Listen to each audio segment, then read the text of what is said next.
Assalamualaikum warahmatullahi wabarakatuh. Di sini saya Ajrina Nugra Safira akan menerangkan tentang metode dan media perspektif dalam Al-Quran.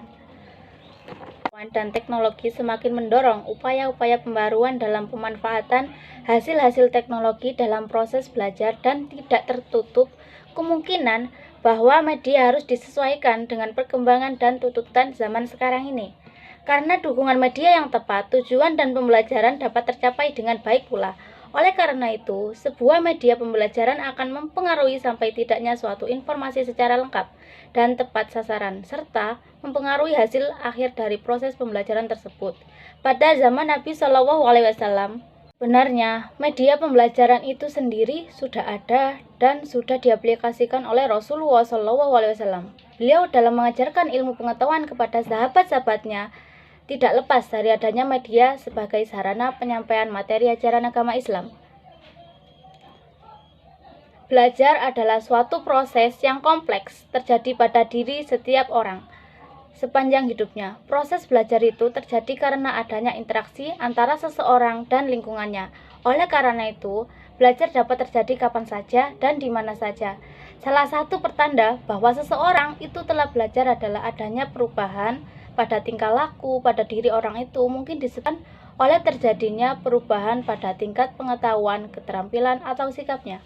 Interaksi yang terjadi selama proses belajar terpengaruhi oleh lingkungannya, yang antara lain terdiri atas murid, guru, petugas perpustakaan, kepala sekolah, bahkan atau materi pelajaran. Proses belajar mengajar, kehadiran alat atau media mempunyai arti yang cukup penting. Karena dalam kegiatan tersebut, ketidakjelasan bahan yang disampaikan dapat dibantu dengan menghadirkan media sebagai perantara. Namun, meskipun begitu, pentingnya alat atau media bagi tercapainya tujuan pendidikan masih banyak dijumpai lembaga-lembaga pendidikan yang kurang mementingkan suatu alat atau media tersebut. Terbukti, banyak ditemukan kasus pendidik yang tidak mempergunakan media sesuai dengan bahan yang diajarkan. Sehingga dalam pendidikan agama Islam, peserta didik juga mengalami banyak kesulitan dalam menyerap dan memahami pelajaran yang disampaikan. Para pendidik dituntut agar mampu menggunakan media yang dapat disediakan oleh sekolah dan tidak tertutup kemungkinan bahwa media tersebut sesuai dengan perkembangan dan tuntutan zaman. Di samping itu, pendidik juga dituntut untuk dapat mengembangkan keterampilan, membuat media pembelajaran yang akan digunakan apabila media tersebut belum tersedia. Untuk itu, pendidik harus memiliki pengetahuan dan pemahaman yang cukup tentang media pembelajaran. Walaupun tujuan awal dari pembelajaran itu sudah baik, akan tetapi jika tidak didukung oleh media yang tepat, tujuan yang baik tersebut sangat sulit untuk dapat tercapai.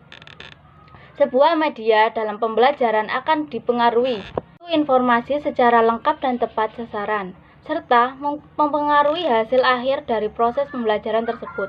Pada zaman Nabi Shallallahu Alaihi Wasallam sudah dikenal kegiatan belajar mengajar, sehingga kalau dilihat kembali pada zaman Nabi Shallallahu Alaihi Wasallam, sebenarnya media pembelajaran itu sendiri sudah ada dan sudah diaplikasikan oleh Rasulullah Shallallahu Alaihi Wasallam. Beliau dalam mengajarkan ilmu pengetahuan kepada sahabat-sahabatnya tidak lepas dari adanya media sebagai sarana penyampaian materi ajaran agama Islam. Berdasarkan keterangan di atas, dapat dikatakan bahwa media adalah bagian yang tidak terpisahkan dari proses belajar mengajar demi tercapainya tujuan pendidikan Islam. Landasan psikologis dari hasil kajian psikologis tentang proses belajar yang terkait dengan penggunaan media pembelajaran dapat dikemukakan antara lain hal-hal berikut. Poin A, belajar adalah proses kompleks dan unik. Belajar adalah proses. Maka dalam mengelola proses pembelajaran harus diusahakan. Dengan demikian dapat memberikan fasilitas belajar juga. Metode pembelajaran harus sesuai dengan perbedaan individual siswa. Poin B, persepsi. Persepsi adalah mengenal sesuatu melalui alat indera. Orang akan memperoleh pengertian dan pemahaman tentang dunia luar dengan jelas jika ia mengalami proses persepsi. Hal-hal yang mempengaruhi kejelasan persepsi antara lain ialah keadaan alat indera seperti mata, telinga, dan sebagainya, perhatian, minat, dan pengalaman, serta kejelasan objek yang diamati. Poin 3. Landasan teknologis. Istilah teknologi dalam pembelajaran ini artinya ialah memanfaatkan kemajuan teknologi untuk mengaktifkan proses pembelajaran dalam kegiatan pembelajaran pendidikan. Media pembelajaran pada dasarnya merupakan bagian dari media atau alat pendidikan. Karena media pembelajaran salah satu bagian besar dari dua bagian media pendidikan. Media atau alat pendidikan meliputi dua macam. Yang pertama, yaitu perbuatan pendidikan biasa disebut software atau imaterial, mencakup nasihat, teladan, larangan, perintah, pujian, teguran, ancaman, dan hukuman.